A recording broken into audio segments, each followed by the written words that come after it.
Abdu रौज़िक, जी हाँ, ये नाम आज किसी पहचान का मोहताज नहीं है। अब्दू रौज़िक जब से बिग बॉस के घर में आए, तभी से उनकी पॉपुलैरिटी उनकी क्यूटनेस की वजह से रही। इतना ज़्यादा क्यूट कोई कैसे हो सकता है ना? ये अब्दू ने सभी को दिखाया कि भैया वो इतना क्यूट है और उसकी जो क्यूटनेस है वो ओवरलोडेड है ना? तो अब्दू को हर कोई जानता है, हर एक बंदा जानता है, चाहे आप इंडिया की बात करो चाहे आउट ऑफ इंडिया की बात करो, है ना? चलिए जानते हैं कि अब्दू ने बिग बॉस से कैसे अपनी सफ़र की शुरुआत करी और उसके बाद कैसे उनको बिग ब्रदर का शो मिल गया। अब्दू की ज़िंदगी हमेशा से इतनी खूबसूरत नहीं रही है।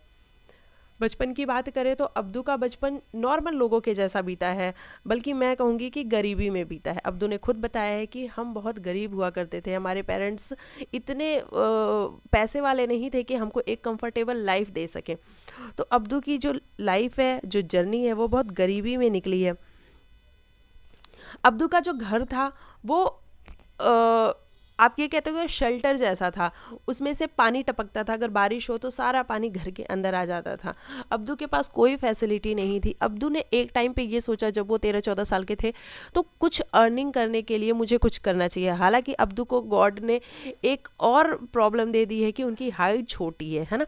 हाइट में भी वो छोटे हैं और वो बच्चे जैसे दिखते हैं। तो वो 19 ईयर्स के, लेकिन वो बच्चे जैसे दिखते हैं। तो ये भी एक माइनस पॉइंट अब्दू के साथ हमेशा से रहा है। तो अब्दू ने सोचा कि चलो कुछ किया जाए, और ये करने के लिए वो अपने आसपास के एरियाज़ में जाने लगे और वहाँ पे सड़कों पे खड़े होकर सिंगिंग करने लगे, क्योंकि उनको सिंगिंग आती थी। अब्दू ने खुद बताया है कि मुझे सिंगिंग पसंद थी, अच्छी लगती थी, और हमारे यहाँ पे तजाकिस्तान में मेरे फादर बॉलीवुड के बहुत बड़े फ़ैन थे। तो वहाँ से वो बॉलीवुड के गाने सुना करते थे रोज़, एक करके गाने सुनते सुनते फिर वो बॉलीवुड सॉन्ग्स गाने लग गए।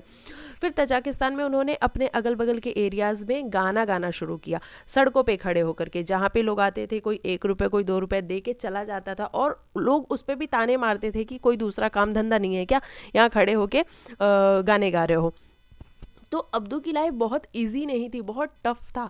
फिर उसके बाद से धीरे धीरे अब्दू को लोग जानने लगे, वहाँ के मीडिया ने उनको कवर किया। फिर ऐसे ही अब्दू थोड़े थोड़े इवेंट्स करने लग गए। उसके बाद से एक टाइम आया जब अब्दू को मिला बिग बॉस, और वो इंडिया आया, और वहाँ पे बिग बॉस में जब वो आए तो इंडिया के लोगों ने ढेर सारा प्यार दिया, क्योंकि है अब्दू इतना क्यूट, है ना? है वो इतना क्यूट, लोगों ने उसको ढेर सारा प्यार दिया। और यहाँ से अब्दू की लाइफ बिल्कुल चेंज हो जाती है, और अब्दू के बैक टू बैक सॉन्ग्स आते हैं और वो भी मिलियन में हिट होते हैं। उसके बाद से अब्दू के पास एक बहुत बड़ा प्रपोजल आता है, और वो है बिग ब्रदर का शो। जी हाँ, इंटरनेशनल लेवल पे बिग ब्रदर अब अब्दू रौज़िक करने जा रहे हैं। और वहाँ भी मुझे ऐसा लगता है कि जिस तरीके से इंडिया और फॉरेन में भी लोगों का दिल जीता है अब्दू ने, अब वो इंटरनेशनली मतलब ऑल ओवर वर्ल्ड फेमस होने वाले हैं अब्दू रौज़िक। तो ये थी अब्दू की सड़क से लेकर के बिग ब्रदर तक की कहानी। आपको कैसी लगी मुझे कमेंट करके ज़रूर बताइएगा। मिलती हूँ नेक्स्ट वीडियो में, तब तक के लिए बाय बाय, टेक केयर, अपना ख्याल रखिएगा।